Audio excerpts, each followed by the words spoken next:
All right, let's play financial detective for a bit. We're going to look past all the splashy headlines about record profits and uncover the real story of a company's health. Because, what you see on the surface isn't always the truth. The real clues, they're hidden in the cash. Let's get into it. So here's how we're going to crack this case. We'll start with the central mystery, get our heads around the unbreakable laws of finance, and then uncover the crucial clue that separates opinion from cold, hard fact. And finally, you'll know exactly how to decode a company's real story. Okay, let's jump right into the big mystery here. We're all told, right, that profit is the ultimate sign of a successful business. But what if I told you that's, well, a dangerously incomplete picture? Just think about that for a second. Can a company that's making a ton of money on paper still go belly up? The answer is a pretty shocking yes, absolutely. Picture this. A company lands a massive $10 million contract. They book it as revenue, they report these huge profits, their stock probably soars, but the client has 120 days to actually pay them. In the meantime, that profitable company still has to pay its employees, pay its suppliers, with cash it doesn't actually have. This is the exact paradox that trips so many people up, and it's what we're here to figure out.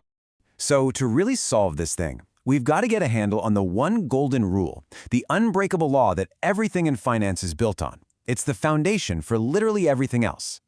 And this is it, the accounting equation. It looks simple, but it's incredibly powerful.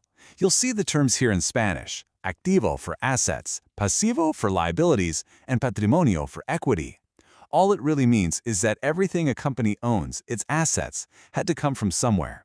It was either paid for with debt, those are the liabilities, or it was funded by the owners themselves, which is the equity.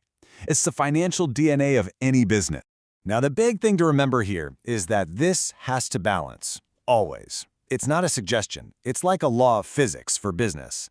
Every single transaction, from buying a cup of coffee to buying a whole other company, has to keep this equation in perfect equilibrium. Okay, so how does this perfect balance actually work? In the real world? Well, it all comes down to a really clever system that's been around for over 500 years. Let's take a look.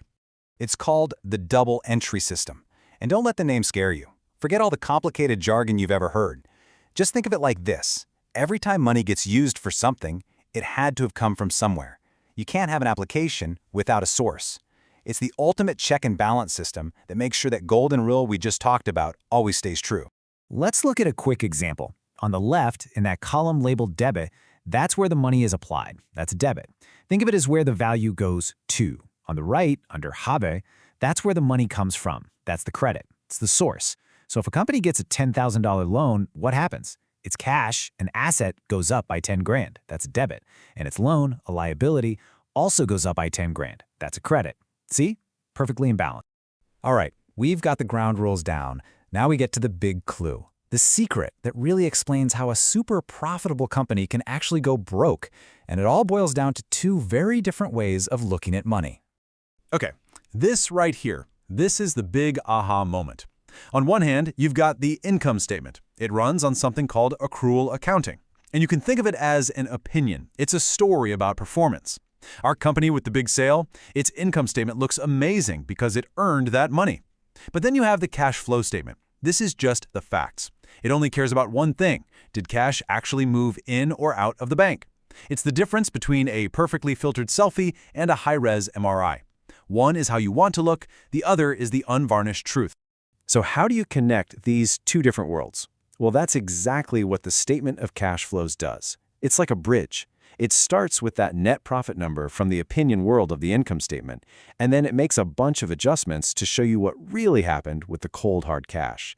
This whole process is called the indirect method, and it basically corrects the story to match reality. So now we've got our truth detector, the statement of cash flows. But how do we actually read it? What are we looking for? Well, it's actually broken down into three main stories, which makes it a lot easier to understand. First up, you've got operating activities. This is the heart of the business. Is it actually making cash from its day-to-day sales and operations? Next, investing activities. What's the company doing for the long term? Is it buying new factories to grow, or is it selling stuff off just to stay afloat? And finally, financing activities. Where's the money coming from? Are they taking out loans, getting money from investors, or are they paying people back? You put these three stories together and you get the full picture. Okay, let's bring it all home.